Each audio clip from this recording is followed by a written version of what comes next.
In Afghanistan, pushed into world attention by the entry of Russian troops, half the population is made up of Pathans, a people famous in history for their hard, independent-minded resistance to outsiders. In these workshops, a few dozen miles across the border in Pakistan, fellow Pathans are making rifles and machine guns to be used in the struggle against the Russians.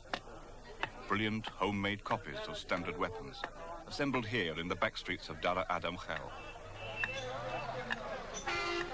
The workshops are small, with the most basic equipment, but the guns they turn out are notoriously sophisticated and efficient. The Afghan-Pakistan border means little to the Pathans, a line drawn across their mountain homelands by foreigners for their own convenience.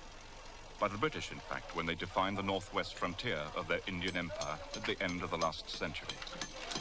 It was at roughly the same time that the backstreet gunsmiths went into business.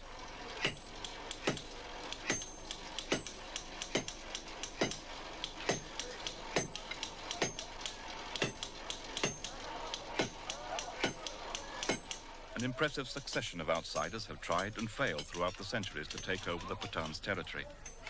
Their armies, underestimating the Pathans' skill in mountain tactics, have all eventually been worn down and forced to come to terms with the constantly harassing tribesmen.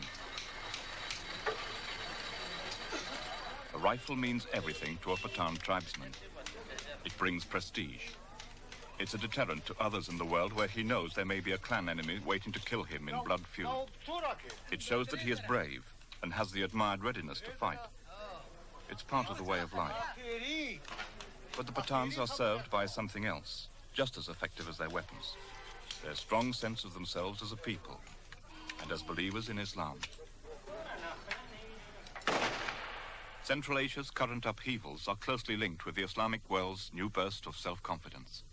At the heart of the main countries concerned is the 1,000-mile sweep of territory in which the Pathans, more than 12 million, live.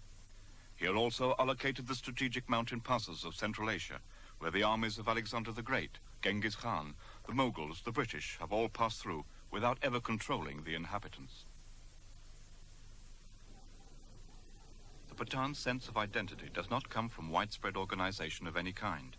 They have no central authority. They are a group of detached and independent tribes with many names. The Afridi, the Wazirs, seen here, the Momans, the Yusufzai, the Orakzai, and many more.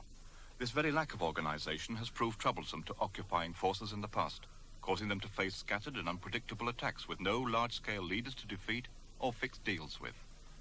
The British found that they had to deploy more troops here than anywhere else in the British Empire. But behind the familiar image of the Pathans as fighting men, and seen far less often, is the daily life they defend when they fight. Tribal Pathans live in scattered and nearly self-contained villages, farming the valleys and herding their animals on the dry slopes.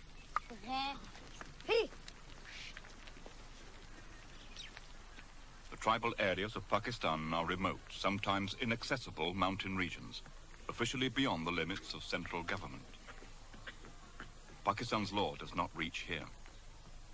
The government would only interfere in village life in the event of exceptional disorder between the tribes, and then at the risk of retaliation.